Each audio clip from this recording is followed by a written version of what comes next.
STL Sports Central brought to you by DraftKings, where the crown is yours. It is the Randy Karraker Show. Matthew Rocchio, Randy Karraker. Sorry, we're a little bit late today. We were actually recording some stuff for our numbers segments that we do. Best. And Bernie and I were with Joe Roderick, and we were getting ready for numbers. And we only have this studio to use, so that's why we're a little bit late. But great to have you with us. And we figured you were going to get in late anyway because the Cardinals were delayed for 2 hours and 19 minutes before they came away with a rip-roaring 4-2 win over the Washington Nationals last night at the ballpark. Sonny Gray was good for 5 innings. The bullpen was outstanding for their 4 innings. And the left-handed power, Matthew, stepped up again. You get a home run from the all-star, Brendan Donovan. You get a home run from Newt. You get a big double from Alec Burleson. And the lefties really helped the Cardinals come away with a win. I said it before, and I'll say it again. My favorite thing about sports is they always just give you something. There's always something that seems too coincidental to actually be true, and yet we have all the ridiculous Lars Nootbaar conversations on the station. Oh, come on, not all ridiculous. Over the last 48 hours, and of course, then we get a Lars Nootbaar home run, and then we always we all jumped on top of Joe Roderick's head after that happened to what I thought was actually a lot of real fun. So it was good to see the Cardinals win again. It was good to see Lars Nootbaar get a big hit like that. And unfortunately, it was not so great to see Sonny Gray only go 70 pitches. So very effective, but then we find out after the fact that a little push and pull that happened behind the scenes because it looked like they were going to cancel the game and have to go to another doubleheader, which would have driven me insane because that probably would have meant, I think for the 5th time this year that a doubleheader burns one of our. No, it would have burned. It would have burned our guest that we had already booked. Oh yeah, because Chip Caray wouldn't be able to join us, which he's supposed to at 10:20, and that's happened already with Chip once this year. That would have been the 2nd time with Chip and like the 4th or 5th time overall. Mm-hmm. But they apparently were thinking about bagging the game. Cardinals, I'm guessing, pushed very hard for that not to be the case, and they eventually did get it in. But it looks like Sonny Gray might have had a case where he's expecting it to be a delay and he's expecting to start, and then all of a sudden he expects everything to get bagged, and maybe he pulls up on the stretching for a moment, and then we have just the 70 pitches from him. Well, kind of unfortunate. He's a creature of habit. Yes, he is. And he doesn't like to be delayed for 2 hours, let alone 24 hours or 17 hours or however long it might have been. And the Cardinals are planning on starting him on Sunday. So if you have the lead, which they got after he left the game, it was only a 1-run lead when he left in the 5th. But if you have the lead and you have a rested bullpen because they had not played on Monday, you might as well do that and have him ready to go as far as he can go on Sunday against the Braves. I have no problem with taking him out after 5. Yeah, I mean, once you're presented with the actual realities of the situation, it is what it is. He was effective across those 5 innings, but as soon as you see him start laboring because of the fact that it's going to be humid, it's going to be muggy. It wasn't that hot, but after the rain rolls in like that in St. Louis, you know how it's going to feel down there, and we know how he can burn through jerseys. So I wasn't surprised by it, and the context of kind of that he was getting pushed and pulled behind the scenes. Definitely, I think should give people a little bit of leeway to what happened there, because we already got people coming in there and being like, he just can't handle the summer. Last night was not a normal situation for Sonny Gray, and we know he's going through a lot of jerseys. I'm not saying he's great at handling the heat, but I think there's other variables that are very obvious that we can point to as to why he goes his lowest pitch count of the season. Yeah, and hey, just another brilliantly managed game by Oli Marmol. He did a fantastic job. He understood. He used the eye test, understood that the guy was getting to a point where he was starting to labor a little bit, got him the heck out of there. And you go to the ever-reliable Steven Matz, who gives you a scoreless inning. He's my guy, Steven Matz, by the way. Don't pick on him. And then after Matzy, you got Phil Matone, and then Yo-Yo Romero, and then Ryan Helsley closing it out. Pretty good. We got to do some business here because Jay Reinegade says, Rock, how is Randy always out dripping you? You got to step up your screen attire, bud.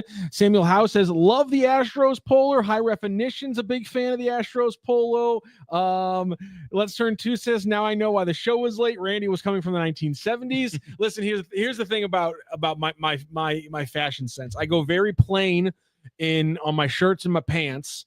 But where I'm getting you is I got you on the hair, and I don't know if I can actually get it in frame. I can't my high kicks aren't practice, but my shoe game is absolutely impeccable, ladies and gentlemen. Stunning. And my shoe game does not get shown on the cameras here. I wish we would do full shots. That's why you could see my shoe game. My shoe game is impeccable, but Randy has me absolutely outclassed in the polo and shirt game. But I'm bringing you hair. I'm bringing you some watches. And I'm bringing you good shoes. I'll say this. I am slacking in the pants and shirt game. I'll admit it, but I can't come at you in every level. You gotta come at you in different levels, Randy. I got a haircut just yesterday over at Hair Salon for Ben in Bell Reeve. There we go. Look at us. So my sister Lori, if you ever go over to Missouri Baptist, my sister Lori runs the gift shop over there, and she's got these. They're called Tipsy Elves shirts, and they're all very cool. They're incredibly comfortable. Ooh, here. And you will like the Tipsy Elves shirts, and they've got all kinds of different styles. I've got a great patriotic one that's a U.S. flag with golf tees and golf balls and stuff as stars and stripes. I really like it a lot, and it is super comfortable. So thank you very much for noticing. Okay, Ivan Herrera hopes to play in AAA by either tomorrow or Friday. That hammy is coming back. He doesn't need to run, just hit the ball out of the ballpark. And so he'll play hopefully for Memphis. Jordan Walker is in AA to get game reps as he comes back from the appendicitis. And they're working on some other things just so that he can be more comfortable when he gets back to the major leagues. He is going to get back to the major leagues. And then the other injuries, you just have to hope that the shoulder injury for Arenado is not a recurrence of what happened to him in the COVID season, his last season at Colorado, because he was bad there, and it was because of a bad shoulder. And he says he feels fine throwing, and he does not swinging the bat. And in 2020, I went back and checked last night. When he had the injury, he said that he hurt swinging the bat, and it really did affect him. And I just hope that that's not the case here in 2025. Yeah, that's really unfortunate. And you can read Derek Gould's incredible piece in STL Post-Dispatch breaking down really the timeline of how this injury first happened, how it developed, and how they're dealing with it right now. And it's really fascinating. It's really unfortunate. And the fact that his hitting has been pretty good, up until this happened is really unfortunate, because we know he's going to play. The defense is always going to play. The name is going to play. I think we've already had a conversation about that. But if he can be a plus 450 slugging again, a plus 750 OPS guy, that's a legitimate, above average hitter, especially from that third base spot. And it completely changes what your offense can be, especially against those deadly, dastardly left-handed pitchers. Yeah, and the Cardinals are going to need that, whether or not J.J. Weatherholt makes it to the majors next year. Let's start with Arenado. Let's start with this year, because I am like you. I think the Cardinals should be very happy with the 750 OPS. And I really, truly believe that if a trade isn't made, and I'm doubting a trade would be made by this trade deadline, I think that he's going to finish out the remainder of that contract in a Cardinal uniform, which will precipitate more movement, because you've got Wynn, you've got Donovan, you've got Gorman, you've got Sajaci, you've got Weatherholt. You've got a lot of young middle infield types on the horizon, and a couple of those could conceivably play third. But if Arenado is here, they won't be playing third. So I think that the production and perhaps movement to another team of Nolan Arenado is a key part of what the Cardinals are going to try to do. I think it has to be, because Thomas Sajaci, and I know there's some people who aren't high on him, but when he's been brought up and played in the majors this year, he has looked like he has the potential to be a major league hitter. And now we also have the promotion of J.J. Weatherholt to AAA. Derek Gould, also incredible reporting on his part. He was breaking down the plan for Weatherholt, and right now it looks like the plan is going to be second base and third base at AAA. Yeah. So they're phasing out the shortstop, but they aren't phasing in the thing that we, and I think more importantly, Bernie Miklasz was talking about this past, or not this past Friday, because that was July 4th, but the Friday before that with us, which was getting Weatherholt time, not just at left field, but maybe even center field, become how much of a plus athlete he is. That's not in the cards right now. And I'm not expecting them to maybe be that proactive with it, but it would have been nice. Yeah, and you'd hate to see a guy, because it really did affect Walker, didn't it? He was embarrassed because he had no experience out there when he came up. And he starts on opening day, and he's played, heck, I think it was something like 45 games in the outfield in his life, and they were all from July 31st on of that year. And if you have some organizational foresight, and let's just have some foresight here. We know that Weatherholt is not going to play in front of Wynn. He's not going to play in front of Donovan. He's just not. So why not get him reps in the outfield now? Why not? When the Cardinals talk about, hey, we want to put him in a less pressurized situation, why not put him in that less pressurized defensive situation right now and get him ready to do it? Yeah, it would make sense to me. I have to think that they have a logical reason for doing so, and I wonder if it connects to the same thing that they've had with Brendan Donovan here at the major league level of just that stability allows you to lock in as a hitter, allows you to become more comfortable as a defensive player, and especially I guess with them making the change with him from AA to AAA where they're phasing out the shortstop. I guess maybe it's we don't want to shock his system too much. We're going to take off one thing. We're going to force him into a little bit more third base. Come on. The guy went to West Virginia. He's not a dummy. He can walk and chew gum at the same time. I don't think it's a lack of faith in his ability to do those things. I think it's more about, again, I don't want to use risk adverse because I think that has a bad connotation to it, but it's about making the smartest decisions and not, kind of overfilling the cup, I guess would be my best way to phrase it. It's like, yeah, spilling the water on the counter doesn't ruin it, but like you got to clean up.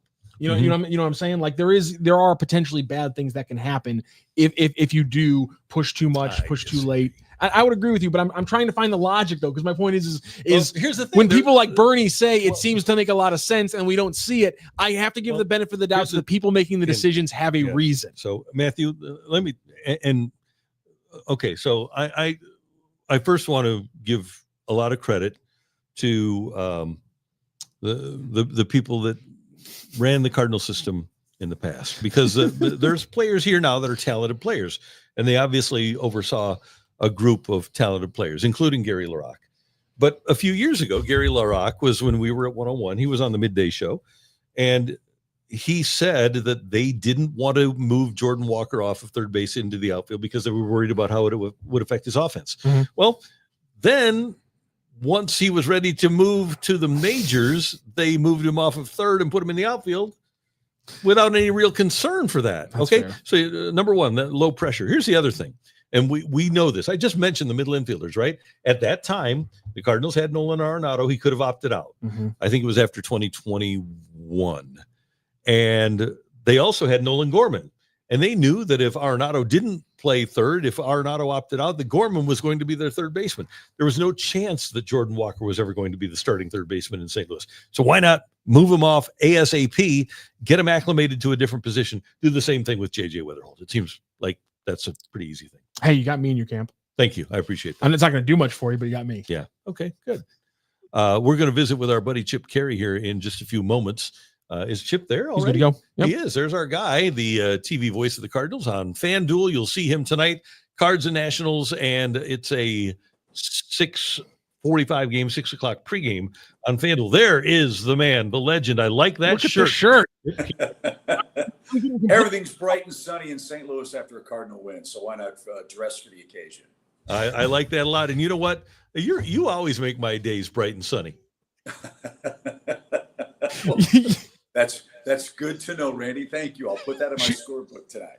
Chip, you had no way of knowing, but man, you coming on with that shirt was really a dunk right on top of my head, because earlier in the chat they were already giving Randy a lot of credit for his polo compared to my very plain shirt, and then you just come in with that number, and it's just, I mean, I'm getting Gary Payton, Sean Kemp just right on top of my head right now. Well, unbelievable.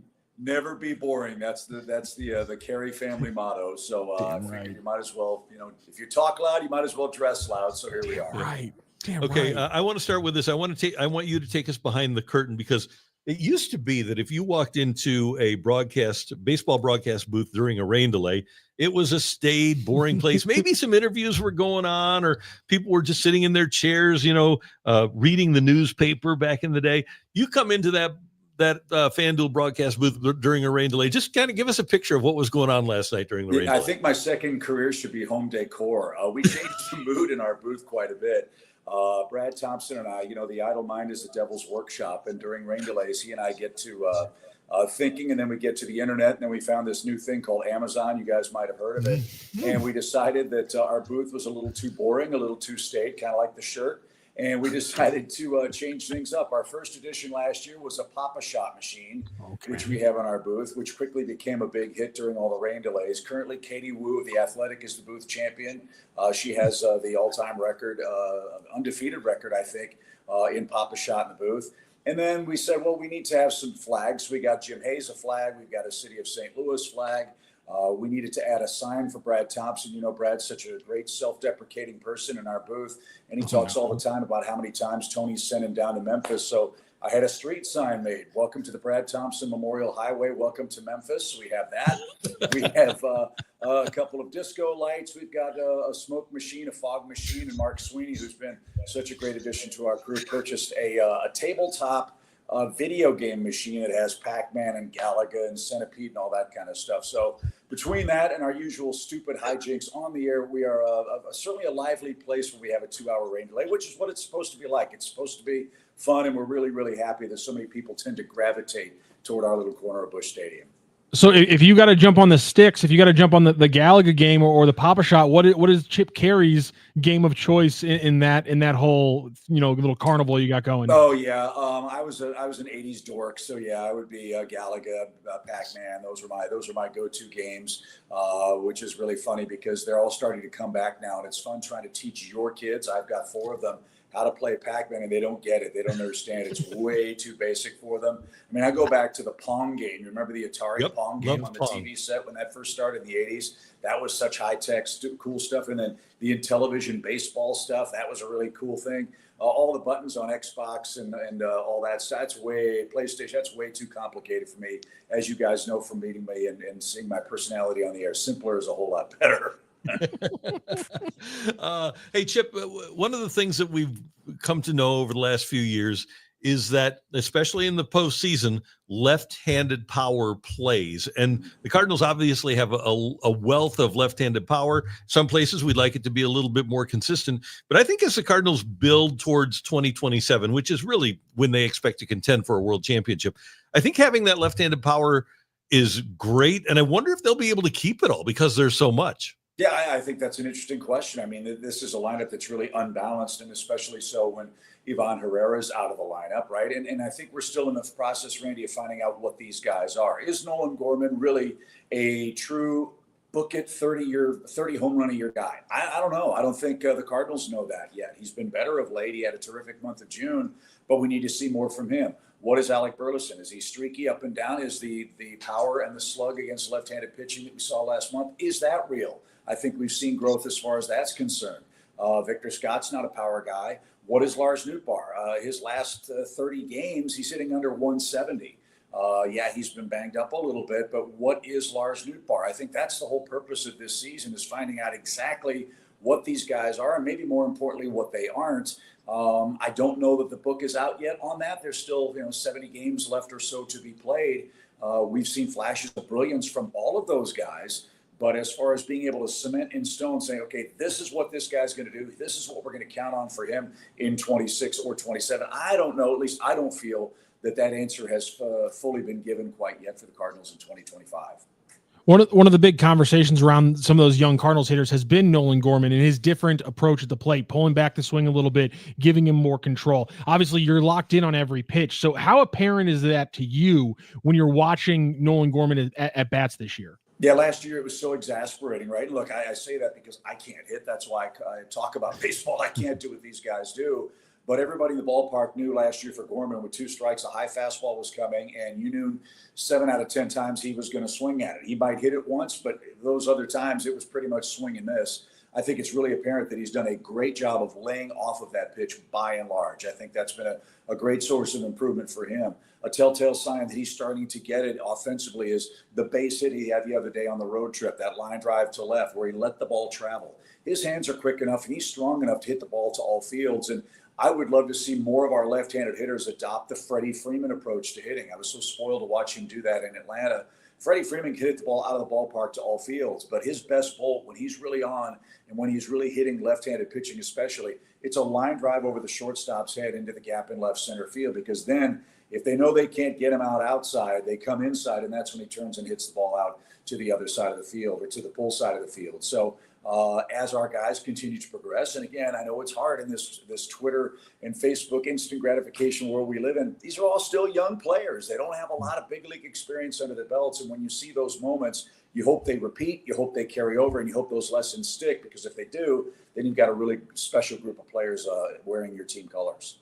And Chip, that brings us to the guy who's pitching tonight, Andre Pallante, because he's the pitching version of that, isn't he?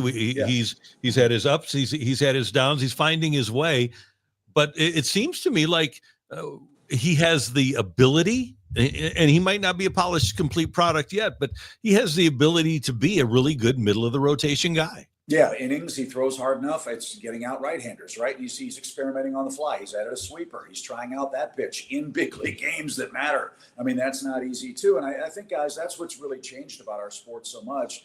If you think about it, 30 years ago, the finishing school for guys was either AA, AAA, or the bullpen.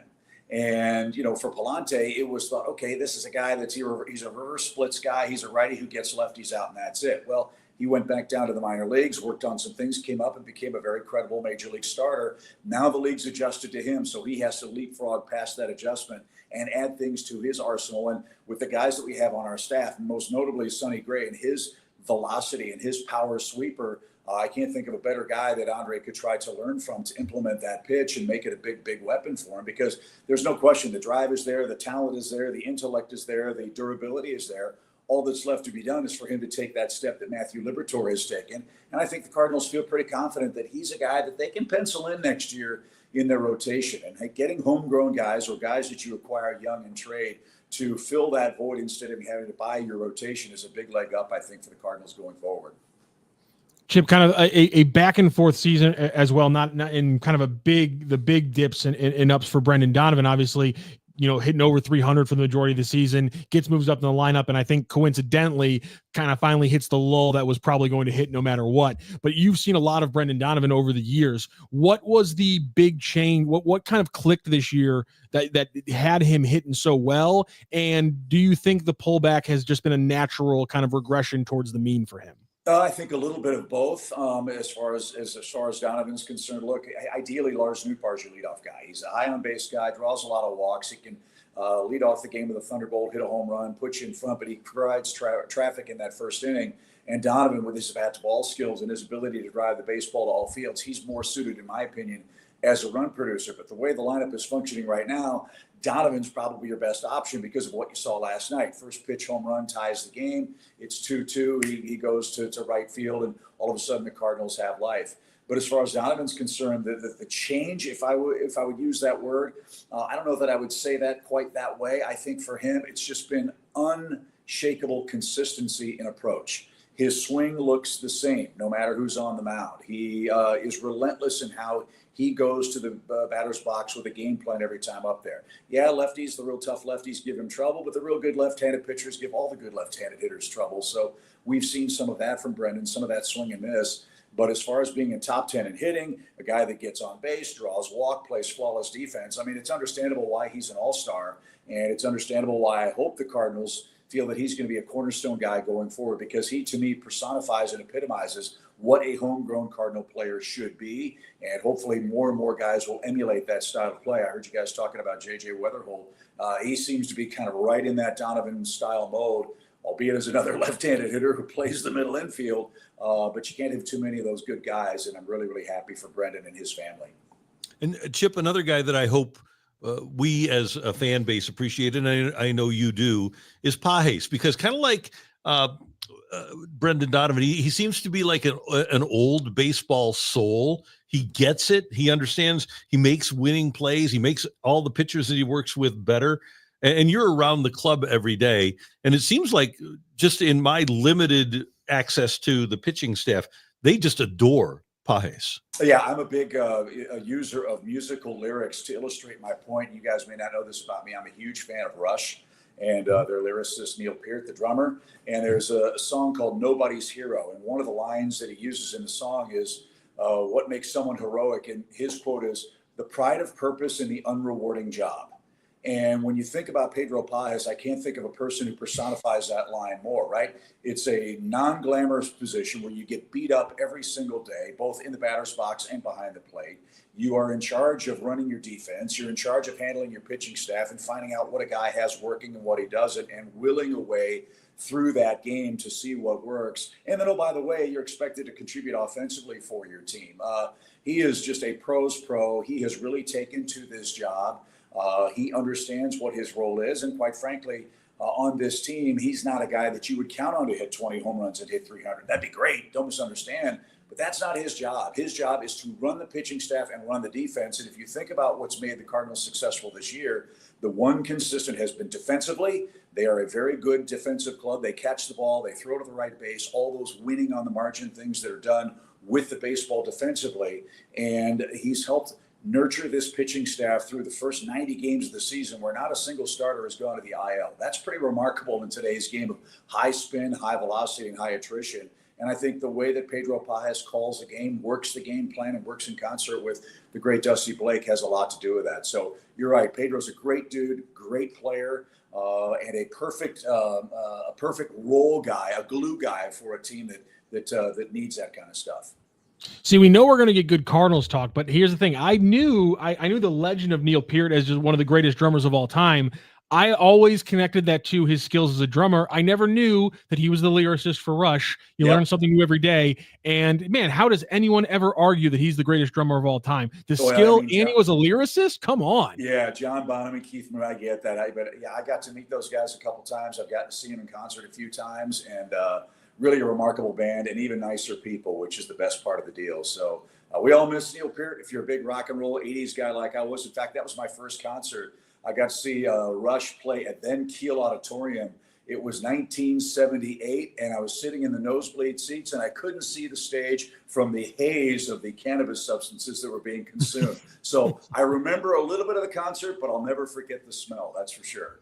And I think kind of like Sammy Hagar, it seems like Rush and St. Louis just had an interesting connection that maybe they didn't have with other cities. It seems like St. Louis really took to Rush. Yeah, blue collar guys. I mean, think about a band that works together for 40 years and there's not a single bit of strife. I mean, they decided early on, hey, who writes the music or the songs? We're splitting everything 3 ways. And if there's something we don't want to do, or even one person says, no mas, we're not doing it because we're a brotherhood and a family. Again, as I said, while I appreciate their music and I appreciate their ethos, I appreciate what they were to each other as dear friends. And that's really the nature of what we do. You guys work with great friends every day. I get the good fortune of working with super amazing friends who are who really helped change my life. And hopefully I'll have as good a run as the boys from Willowdale, Ontario.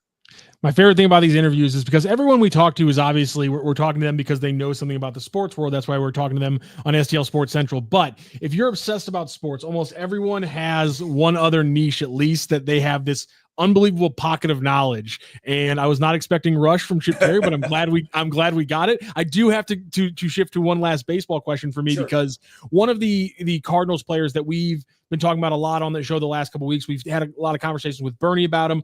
I've been fascinated by diving into the numbers behind Matthew Liberatore, who is a fascinating pitcher, who his strikeout to walk ratio has been fascinating. The fact that he doesn't technically have a very high K rate or a whiff rate is insane, but his chase rate's one of the highest. He's one of the most fun pitchers for me right now, especially for the Cardinals, to watch, because his ability to manipulate the edges, I think, is something you just don't see in a lot of young pitchers. What about Matthew Liberatore's game jumps out to you when you're calling it? I just think, as you mentioned, evolution, right? I think we're so quick to evaluate trades. I don't hear anybody talking about that Tampa Bay trade anymore, do you? No. And, it takes time for these things to evolve. And it's especially, at least I think, it takes left-handers a long time. Think about Randy Johnson, how long it took him to figure out what the strike zone was. Go back and look at Tom Glavine of the Braves, who didn't throw nearly as hard as Matthew Liberatore did. But look at his first couple of seasons in the major leagues and the beatings that he took. But the Braves said, Tom, you're going to make 30 starts and you're going to figure this out, or you're not. And he did, and rode that to 300 plus wins and ended up in the Hall of Fame. I'm not here to say that's the case for Matthew Liberatore, but the good thing for the Cardinals is where they are as a competitive team. And I don't know if we would say they're a World Series competitor, but they've allowed guys like Liberatore and Palante and Kyle Leahy and others the runway. And I know we all hate that word, but they've allowed them the opportunity to get to the major leagues and pitch and know they're going to be used every 5th day. And that's super, super important. And to see these guys not only get the opportunity, but capitalize on it with new arsenals, new ways of thinking for Liberatore, maintaining velocity, adding the cutter, the slider, getting lefties and righties out. The more he pitches, the more confident he gets. The more confident he gets, the better he pitches. And the better he pitches, the better it is for the Cardinals franchise going forward. So he's another guy I'm really, really proud of. He's another great kid. And I think he's a guy that everybody should get behind and root for and cheer for, because he's a guy I'd pay money to watch pitch. All right, Chip, two more quick things. Number one, for us, can you get a Rush lyric into the broadcast tonight, please? Oh, yeah, sure. I can get a bunch of them in. I'll do my best. Maybe even in the open. You never know. Okay, so we'll be tuned in for the open on FanDuel tonight. And also, I'm well aware of this. We talked about it before. During the All-Star break, after the grueling schedule that Chip Caray goes through in the first half of the season, he gets a honey-do list when he gets home. Are you informed of what the honey-do list is, or is it a surprise when you arrive after the first half of the season? It's a little bit of a surprise. It's going to be a different All-Star break this year. I'm not getting back to Florida because my wife and I found a house up here. So we found a cool place. We're going to be part-time residents here in St. Louis. So I set a new personal record on Amazon last night. It's Prime Day. I never knew how much silverware costs. So that was very, very exciting. And it's not silver, it's the stainless steel stuff. It's really, really expensive. But thankfully, I saved 33%. So thanks, Jeff Bezos. I appreciate that. I appreciate Prime Week. But I'll be working free tonight if you get my draft. I got you. That's amazing. Oh, you're the best. Hey, good seeing you. Thank you very much. I'll be at the ballpark this weekend, and I'll stop by and try to break Katie's record. That'd be great. Sounds great. Yeah, we can set up a Texas cage match if you want, and we'll make sure that Katie's well aware that you're on your way in. All right, thanks, Chip. We'll see you later. Guys, see you soon. Take care. Take care. Thank you so much, Chip. That's our buddy Chip Caray. He's so good. He's the best. Yeah, and we always appreciate him joining us, and we always appreciate you being a part of the show. And I want you to know about what's going on over at the Fenton Barn. Well, let's go to we can do DraftKings Pick Six, because there's always great stuff going on with DraftKings Pick Six. And when you go, use that promo code right there, STL Sports, to get $5 investment, getting you $50 in bonus picks. That's 10 extra picks to keep the action going all week long. And all you need to do when you play Pick Six, and this really does make the game interesting, is find a game or a player that interests you, and you can go high or low. One of the things that I've done today is I'm looking at Justin Verlander. He's pitching against the Phillies, and the Phillies have a tendency to strike out, but he has a tendency these days to not strike many out. So what I'm going to do is I'm going to go with Justin Verlander, who's starting for the Giants tonight.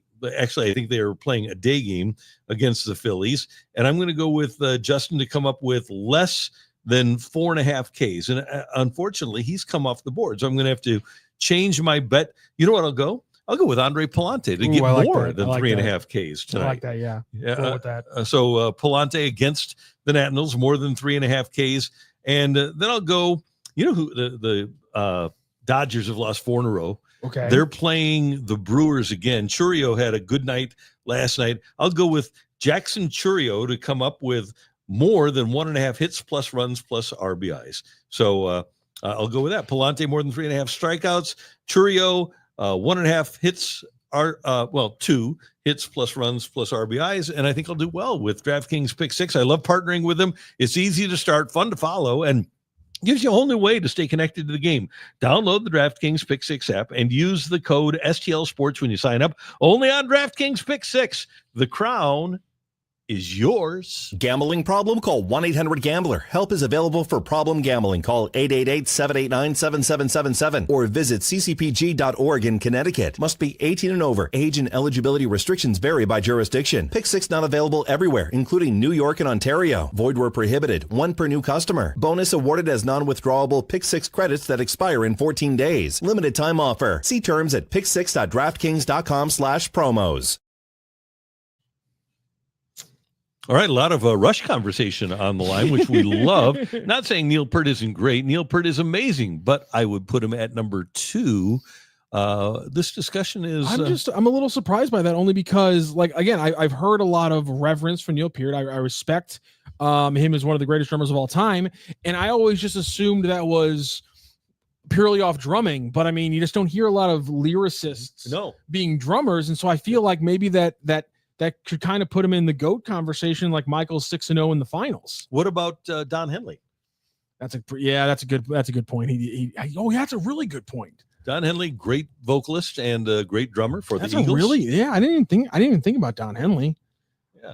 I guess I'd kind of forgotten that he was see, I always forget guys who are drummers when they're like co-lead vocalists or like the lead vocalist or they're the lyricist. You just never expected from drummers. I mean, people are also throwing out like Buddy Rich, who's a legend and was also a songwriter. Yeah. So like, and he was back in the day when things were a little bit different. Phil Collins.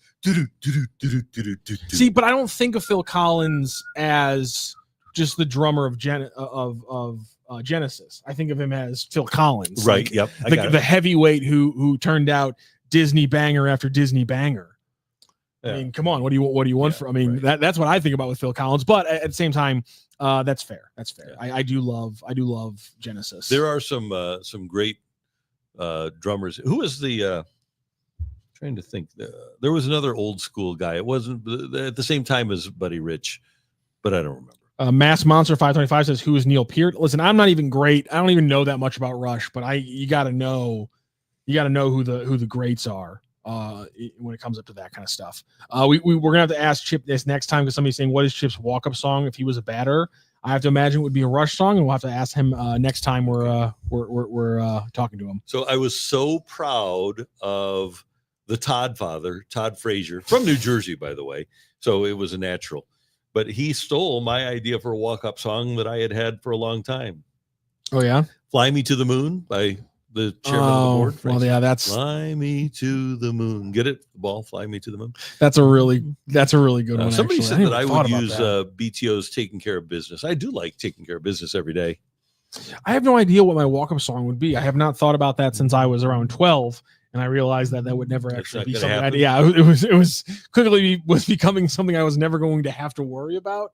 And so Cole Bassett's left foot though apparently has one for me. Matthew Rocchio's walk-up song, "Power" by Kanye West. No one man should have all that power. I do love old Kanye. If I had to do an old Kanye song, it's old Kanye. Yes, I have to stipulate that it's old Kanye that I appreciate. Yeah. If I had it, would it be "Power"? I don't know.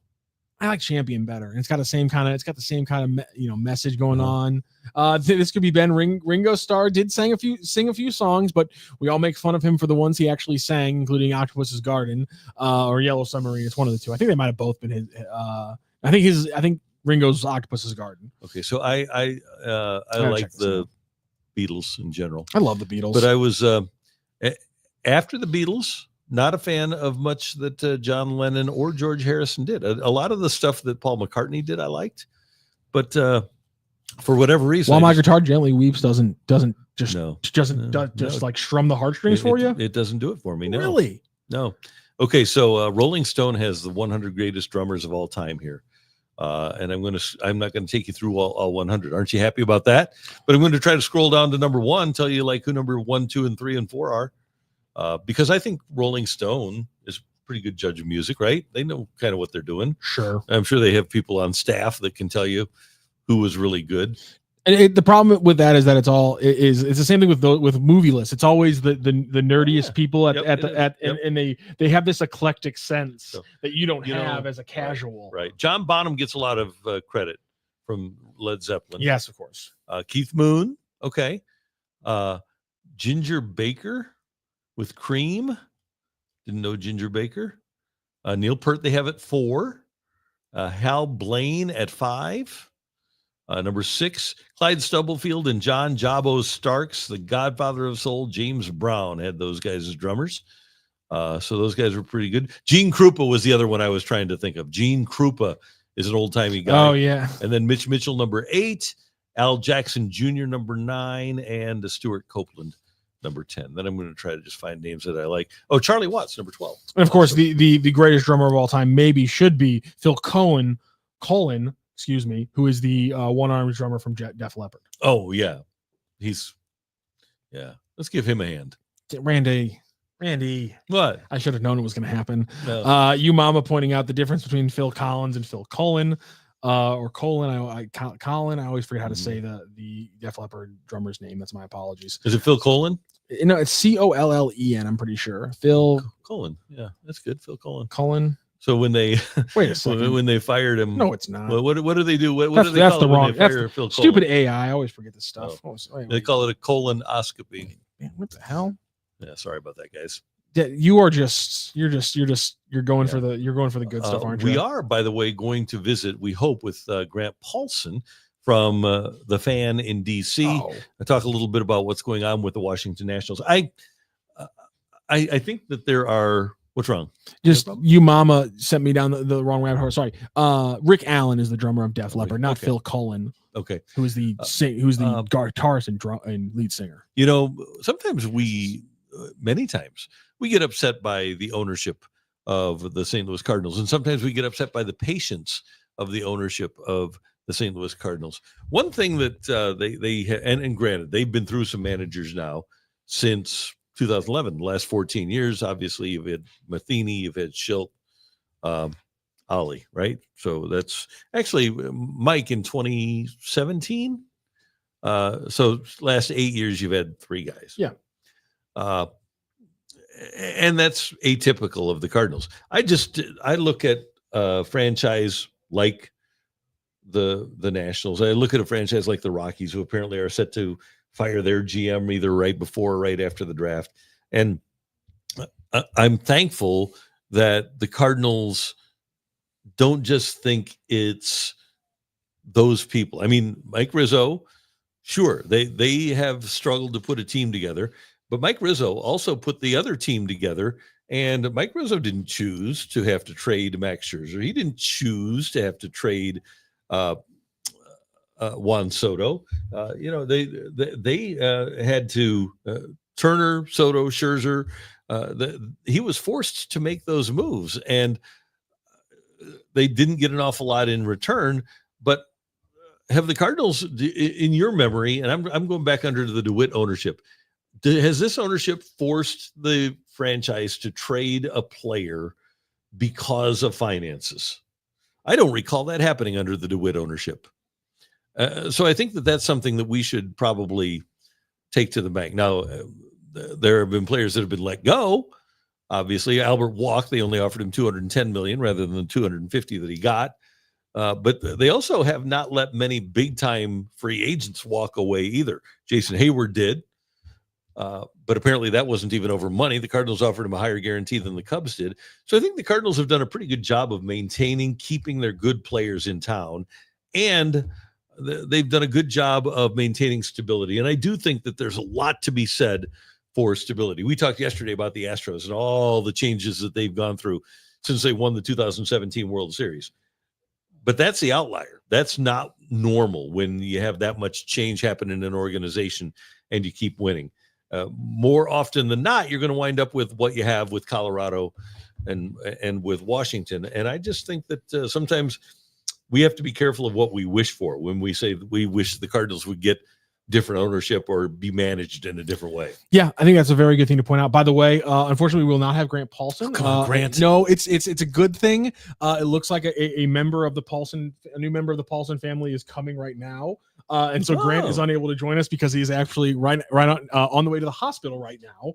Because his wife is pregnant. And so there's a good chance that if they have the baby today, Grant's gonna have a lot of free time at the hospital tomorrow to join us and talk about the Nationals. And the other reason we were gonna have Grant on is he's also is big on the MLB draft. He's on MLB.com and MLB Network talking about the MLB draft. That's coming up this weekend, and obviously Cardinals in a prime spot at number 5. So no Grant today, but looking like we could be getting him on tomorrow because in addition to this Nationals thing happening the way it did right before the draft, I am truly fascinated, as we've talked about on the show, with what could happen at number 5 for the Cardinals. And, people keep bringing up that name of Jamie Arnold. No. Well, Jamie Arnold is the Florida State guy is the left-handed pitcher is certainly somebody to look at. Eli Willits is the name that I keep hearing, the Oklahoma shortstop committed to the University of Oklahoma. And he's been connected to the Cardinals for a long time. People still expect Ethan Holiday to not be there. And I'm seeing people now that are dissecting these two guys. And once you get to any draft, that's what happens. But people are now saying that Eli Willits is as good or better a prospect than Ethan Holiday. But one thing about Eli Willits, his dad, Reggie Willits, is a coach. And I've talked to you guys a lot about how when I talk to people in the Cardinals system, they talk about how you get a 17-year-old, 18-year-old player, and there's been a ton of individual work done, hitting and trying to have launch angle and trying to get exit velocity, and a lot of showcase abilities, but not real ability to win baseball games. And so when a player is 18 or sometimes even 21, a college player, they have to be taught at the major league or the minor league level, at the pro level, how to play ball properly, how to field, how to throw to a base, how to hit a cutoff man, how to move a runner over, things that they've never even thought of before that they're being taught. Well, apparently Eli Willits, the young shortstop from Oklahoma, Fort Cobb, Broxton, Oklahoma, is the sort of player that you like to bring into an organization. Now, he's probably, if you draft him on Sunday, 4 or 5 years away from getting here because he's a high school player, but he does have a head start, evidently, in that he understands that there are other things you do to win baseball games rather than just hit with a high launch angle. Yeah, I mean, I was really locked in on the pitchers. It's especially just because the timeline thing for me is, I'm getting locked in on a number 5 overall pick. Mm-hmm. The idea that he could be impacting the Cardinals in 2026 is just something that's hard to look away from. And with a college shortstop, obviously the arc is completely different.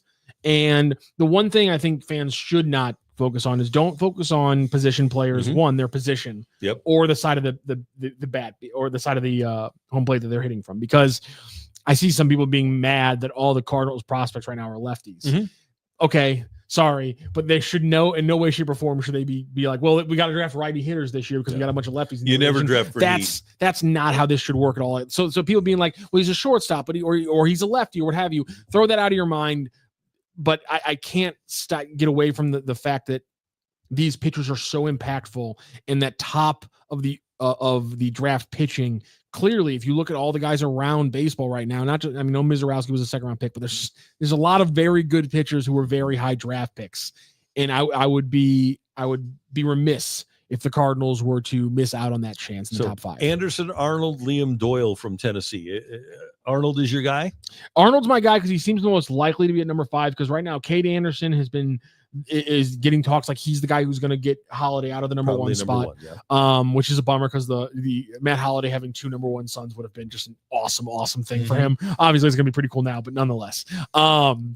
So it looks like Anderson's got a number 1. So just being realistic, it looks like Arnold. And again, the big thing with Arnold that keeps jumping out to me is just every scouting report I list or I read compared to Cade Anderson.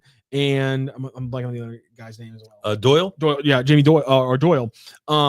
Just classic younger pitchers with very aggressive pitching mechanics. Arnold is a lot smoother, and for me, that connotation is almost like telling me like I'm watching a football prospect, and you're like, well, he doesn't have great long 40 speed, but he's great in the 3-cone. Ding. Okay, cool. That's all I needed to hear. All I need to hear is that Jamie Arnold has a much smoother plane, even though it is he almost gets kind of sidearmed with it, but apparently just like the aggressiveness and the torque that he puts into it isn't what those other guys do.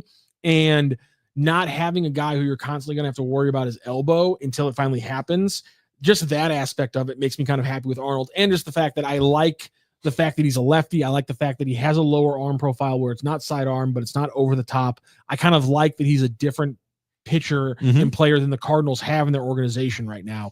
And at the same time, he does fit the overall look of what they want from pitchers in that they're focusing more on movement and placement more than just stuff.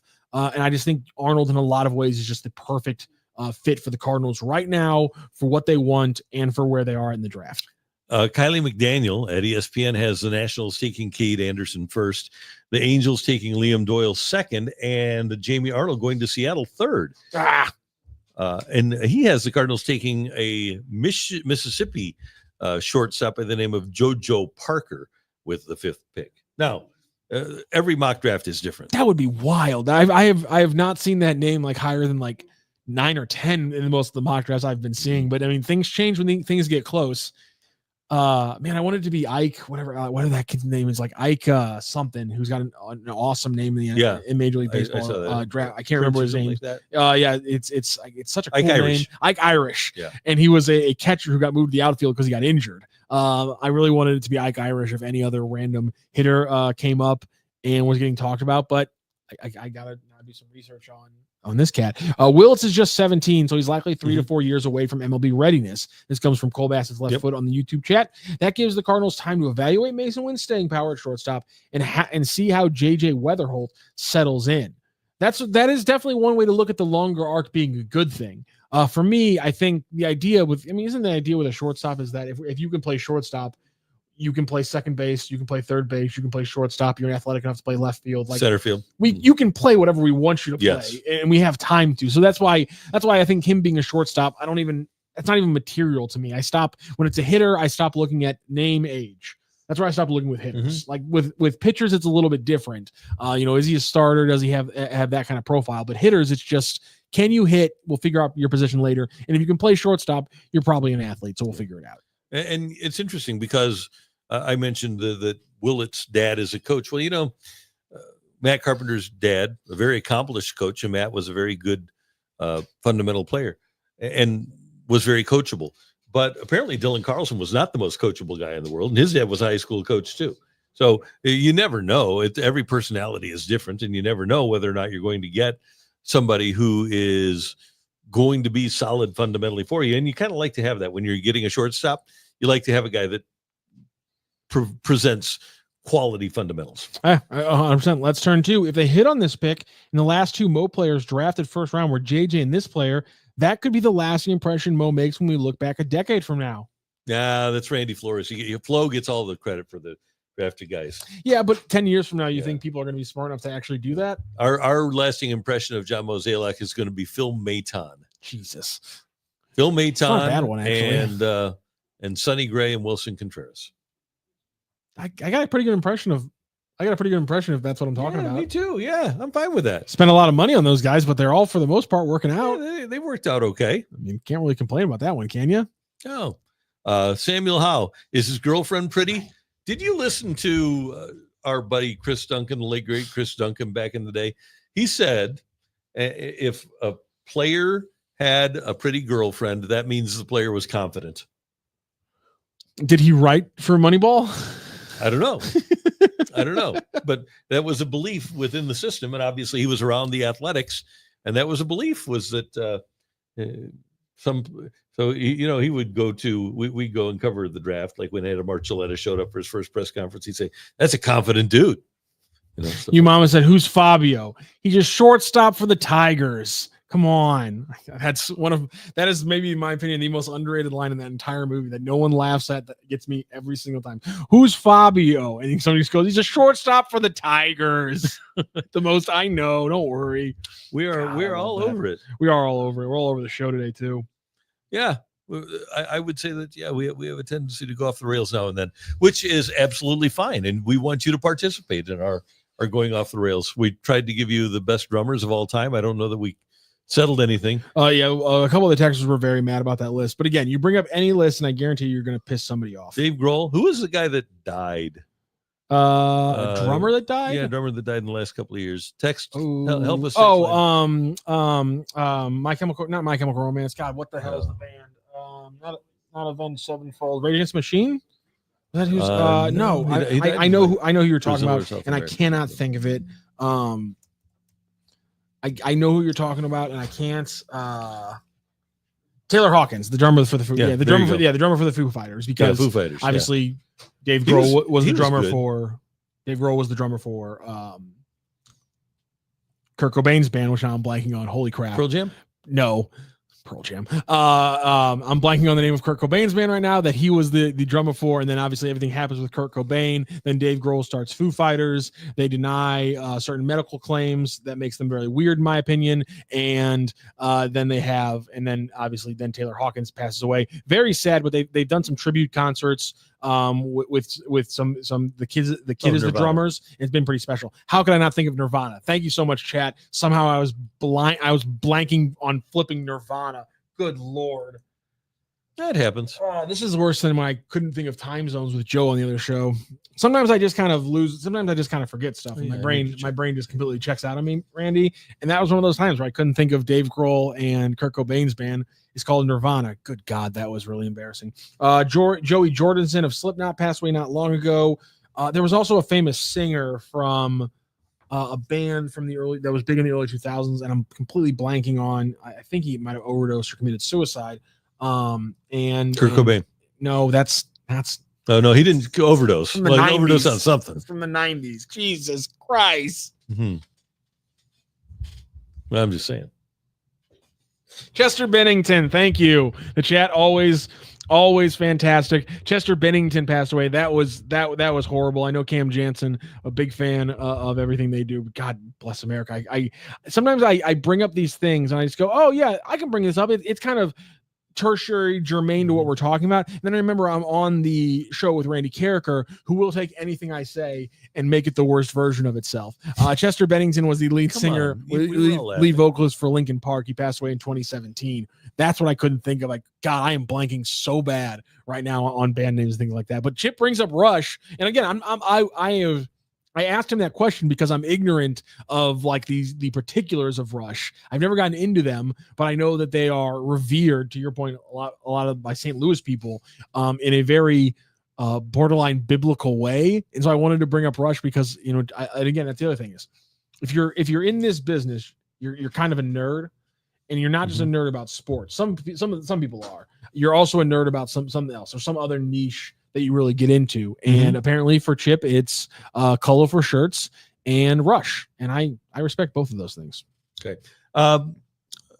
Reports in the last 12 hours or so, I don't know why this is coming up. I would be stunned, but that, and these are out of Montreal, that Jordan Kyrou would accept a trade. He would give up his no trade contract to be traded to the Montreal Canadiens. Why? I don't know why the Blues would trade Kyrou to the Canadiens. I don't understand. And what the Canadiens would have to offer, I don't understand. I get maybe the Blues asked him before, but do you see a package? Do you see a Montreal player where you say, okay, that guy would make the Blues substantially better? That would be an apple for apple player. That's a player where it makes sense for the Blues to give up the depth that they have left, and they don't really have much top six wing depth, where it would make sense to give up a guy like Kyrou. I just don't see that player where Montreal could put together a package, but I don't think it's going to help the Blues. I don't think the Blues are going to be a better team if they don't have Jordan Kyrou on it. No, I don't see one at all either, because you're a fairly young roster in Montreal. They just had they have a Calder winning defenseman in Lane Hudson. Slavkovsky just had a 51-point season as a 20-year-old. Suzuki and Caulfield, their leading scorers at 90 and 70 points, are 24 and 25 respectively. I don't see where they're trading from a point to get a Jordan Kyrou and where the Blues would take it. Like, are you Christian Dvorak is 28, 29 years old now. He's old, and he's never going to reach the potential you thought he was going to. I don't want Patrick Laine. I don't think Doug Armstrong would ever want to deal with Patrick Laine. No. And some of these people, I'm sorry, I'm just looking at their roster from last year. I haven't double checked which of these players or if any of them left in free agency. My apologies. I'm just kind of looking at the production from last year, and I'm just not seeing a combination of players that get things done. They have some good young centers behind Nick Suzuki and Jake Evans, Alex Newhook and Kirby Dash. That's a name people have been throwing out. Kirby Dash had 22 points last year in 57 games. And again, he is a former third overall pick with the Chicago Blackhawks, but this is a guy whose best season came 3 years ago in 2023 when he had 38 points in 58 games when he was 22 years old. Then he had an injury riddled season. And then last year where he only plays 57 games, is he a good chunk of talent for Jordan Kyrou? Yes. But why, again, this is the conversation I got into when we first were talking about Jordan Kyrou. Why would Doug Armstrong, after his team blows away expectations and put themselves into a playoff position late last year and put themselves as a playoff hopeful in this season, why would he trade something he knows is good for something he hopes might be good later? Why is he making that trade now? Yeah, I just don't see the Blues making it. And the Canadiens already added Noah Dobson, so they're up getting closer to the salary cap. Now, what this and this writer's name is Marco D'Amico. It's from Canada. It's from rg.org. And it says, although the Canadiens spent a lot of their draft capital on acquiring top pair defenseman Noah Dobson, they're not done looking to improve their top six. Jordan Kyrou continues to be a player the Canadiens have shown interest in, even after trading one of their best trade chips in Logan Mailloux to the Blues for Zachary Bolduc. He said, when I first reported the Canadiens' interest in both Dobson and Kyrou 2 weeks ago, the Canadiens had identified those two age-appropriate pieces as being the way to improve their club until they figure out a long-term solution at center. That being said, nothing appears to be imminent on the Kyrou front. Despite his no-trade clause kicking in, he continues to be a hot topic for multiple NHL teams. And we got a chat here from Cassie Cole Bass's left foot. The Blues are said to be motivated to move his $8.125 million AAV contract, especially with young wingers like Snuggerud and Neighbors ready to step up. You need more than two wingers, and $8.125 million is not a costly contract. No. And it's locked in for a period of time, which means that as the cap goes up, it's a better contract. So here's the thing. I understand that you're just passing along what you've heard, that Blues are said to be motivated. I call BS. I call holy BS. I do not think, and I'm not saying that those reporters are lying. I'm saying if they're being told that, they're being duped. Because why? Why would you? I'm motivated to trade a contract that's going to be one of the best contracts over the next 4 years in the NHL. I'm motivated. No, you're not. Why would you be motivated to trade such a good contract? That doesn't make any logical sense. Unless they have zero faith in Jordan Kyrou's 4 straight 68-plus point seasons or 65-plus point seasons, multiple 70-point seasons, and 3 straight 30-30 seasons, unless they believe all of that is in the rearview mirror and that his physical and mental prime, which he's about to enter, is not going to be an improvement, then maybe they make that deal. But I would be shocked if they are so hardcore about their thoughts on Jordan Kyrou. After the last 6 months of hockey, we saw the best version of Jordan Kyrou, and that's not me saying that. That's people like Cam Jansen saying that. I'm not sure why you would make that move. No, I just don't see it. By the way, you might want to check out, I just put that name up, Juraj Pekarchik on the old chat there. Just check out some of the stuff that he's done on video. Let me see. There's a TSN video of him that is just unbelievable. Let me see if I can get you the date of when he made the move, because he's a Blues prospect who has a chance to be pretty good, has a chance to be a top 6 forward. Yeah, just go back to that one. Google his name, just cut and paste, put it into Google, and check out the goal that's on TSN from May 11th. He looks to be a pretty talented guy, and the Blues, in addition to Dvorsky, have more guys on the way, and they've done a really good job of drafting. But all of that said, I don't think that Doug Armstrong wants a team full of 20-year-olds. I think that he wants to have guys between 20 and 25 that are on an upward trajectory that can win sooner rather than later. I don't think he wants to be the Anaheim Ducks or the Chicago Blackhawks. The Canadiens are $5 million over the cap currently. I just do not see a deal here, because if you're Doug Armstrong and they're like, well, we need you to take Patrick Laine's almost $9 million contract. Okay, cool. Go pound sand. We want you to take Brendan Gallagher, 33-year-old Brendan Gallagher, $7 million a year. Again, twice over. Go pound sand. You're not making me a better hockey team. You're not helping me. You're not even giving me cap flexibility. Being realistic about cap space and internal development isn't BS. It's called reading the room. If the Blues weren't exploring options around that contract, then we'd be full of it.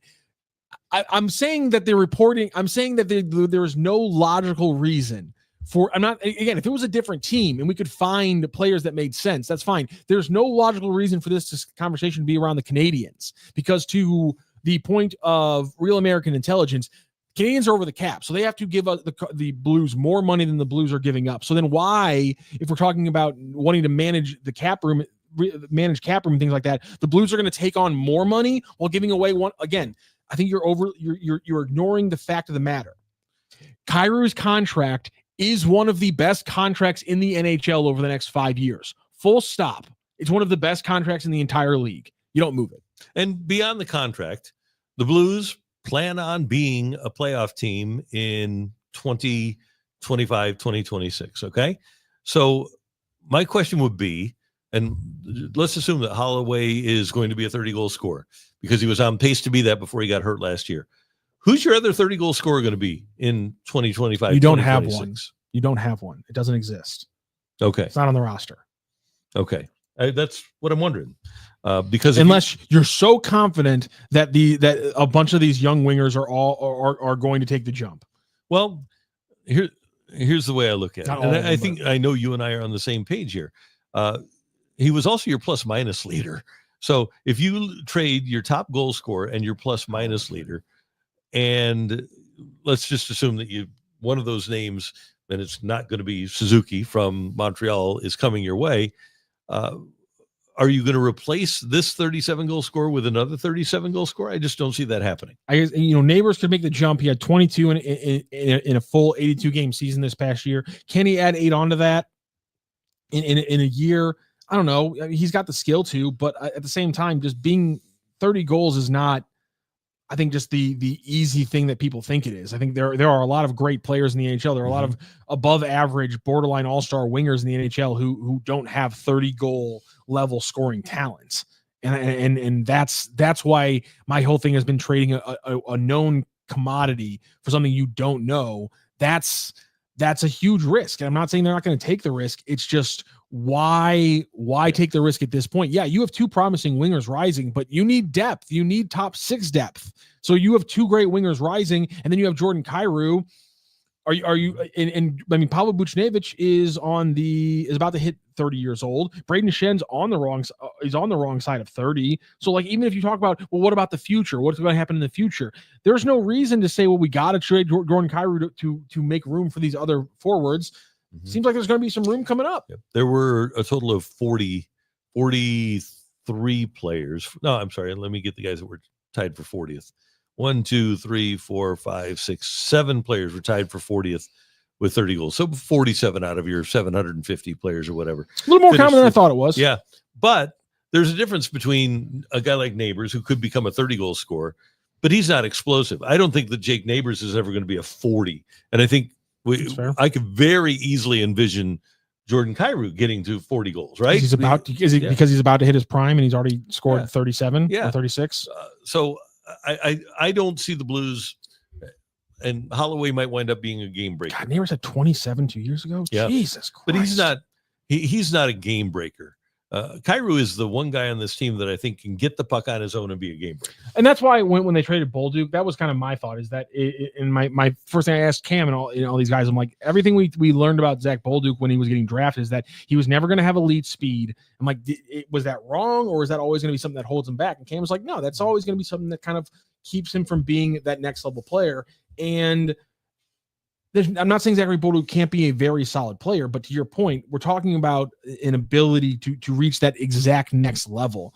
And we know that Kyrou has the skating ability to be that game-changing level player. Jake Neighbors obviously has the shot. Everything we've heard about Jimmy Snuggerud tells us that he has the shot as well. But I guess to your point, do either of them have that level of game-breaking ability and speed on the ice? I think maybe we don't know. We don't have it projected for those guys, and that's another reason why it seems insane to me to want to get rid of the only other guy who brings that. Yeah, I unfortunately we can't give you the old hot take. We disagree, and we're going to yell at each other because we're on the same page here. Oh, yeah, well, and Cole Bassett and us are going back and forth, and I appreciate this. I love it when we get a chat going back and forth. $65 million winger, 3 straight 30-goal seasons. Sure, no team with the cap pressure and NHL-ready wings would explore a trade. Total fantasy, totally fine. I'm not saying the Canadiens don't want Jordan Kyrou.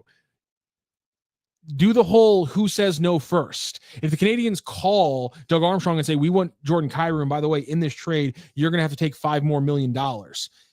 he's going to go, I'm good with that. Thanks. No, no, thanks. He's hanging up first. Who hangs up first is always the question you got to ask yourself if you're doing one of these fantasy trade things. Who hangs up first? And every time you put together a Montreal Canadiens trade picture, Doug Armstrong hangs up first. And so, yeah, you're right. Of course, the Canadiens would love to have Jordan Kyrou. My point is everyone in the NHL would love to have Jordan Kyrou because that is an incredible contract to have. You're sitting in a middle market. Why do you want to trade that contract is my point. You have the contract. Everyone else wants it. Why would you trade it? I think that's reasonable. You know what else is reasonable? Is getting a delicious lunch at the Fenton Bar and Grill. You talk about tantalizing. Their trashed wings are absolutely delicious. And if you want to have the best wings you'll ever have, stop by the Fenton Bar and Grill and order the delectable wings that are available to you. They are tasty. You smell them when they're being fried when you walk in on their parking lot, and you'll absolutely love them. Get them with either their signature golden sauce, or you can get ranch or blue cheese. Or sorry, I'll tell you what, there's the signature golden sauce right there.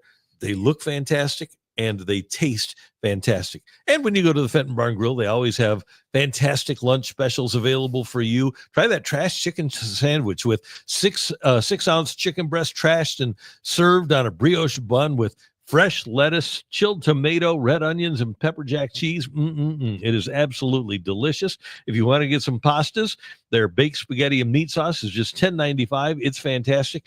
And one of the sandwiches I like over the years is that smoked turkey cheddar melt. It is what it says it is on grilled Texas toast. It is absolutely delicious. You'll love all of the food at the Fenton Bar and Grill. You can learn more at fentonbarandgrill.com. But the place is what it's all about. It is the dive with a vibe. And you can stop by and say hi to all their great servers. Megan will be there today, and Jamie and Candy. The whole crew is fun. The Mater D of the year from 2024. My guy Chuck Nash is there, and I'm telling you, it's the place to go. Whether you're going for a great lunch or dinner, or maybe you just want to play some golf and stop by after your round of golf or watch a game, it's a great place to watch games too. It's the Fenton Bar and Grill on Rudder Road in Fenton, just 2 minutes away from the soccer park. Check it out. Tell them Randy sent you when you head to the Fenton Bar and Grill. Love the Fenton Bar and Grill. Mm-hmm. We have a lot of people saying we need to start mailing them the trash chicken tender sandwich. Okay. They don't live in St. Louis, so they can't get it. We can I just think you guys have to plan some St. Louis trips and make sure you stop by the Fenton Bar and Grill on your way in. I think that's also a solution. We can get you some and we can mail them, but it's the freshness of the sauce, right? Of the sauce tender right out of the fryer that second time. You can't get that through the mail. You got to get there right there in person. There you go. All right. The Cardinals back in action tonight. Don't forget, you'll be able to check out the pre and post game coverage here on STL Sports Central with Card Central 365 days a year. You're going to know about what's going on with the Cardinals. And of course, after the game tonight, you'll be able to join us as well. They had 5,000. They had like 5,000 views in just a few hours on the post game show on 4th of July. Cool. Like the fact that people were that locked in, and obviously considering the game that it was on 4th of July, why were you still locked in? I have no idea. But that, I mean, it's insane. So yeah, 365 every day, pregame on 365. The post game's coming as well. Rain, shine, holiday. It's coming right here on STL Sports Central. It is. And we will be back at it tomorrow with more fun. I wonder if Grant's going to be with us tomorrow. You think Grant Paulson will? Well, hopefully everything goes well. Our not premature, hopefully, but our congratulations to the Paulson family. I hope everything goes well with them over in the DC area. And if it does go well, and we hope they do, he says he's probably going to be sitting around the hospital with not a lot of things to do tomorrow. So he says he'll be down if everything's good to go. So we'll try for Grant Paulson tomorrow. I'm also attempting to get Charlie Marlowe because he made a mistake of posting a video that shows that he's paying attention to the Cardinals. And now I got you, Charlie. I know you're watching the Cardinals, so you got to come talk about it with us. So we're going to try to get some Charlie Marlowe going here. And of course, we'll have Bernie again on Friday. And hopefully we're talking about more Cardinals wins. Looking forward to that. Of course, this show and everything that STL Sports Central delivers is brought to you by DraftKings, where the crown is yours. Thanks for joining the Randy Karraker Show. Matthew Rocchio, Randy Karraker, Wilson is here, and we will see you tomorrow morning at a little bit after 10.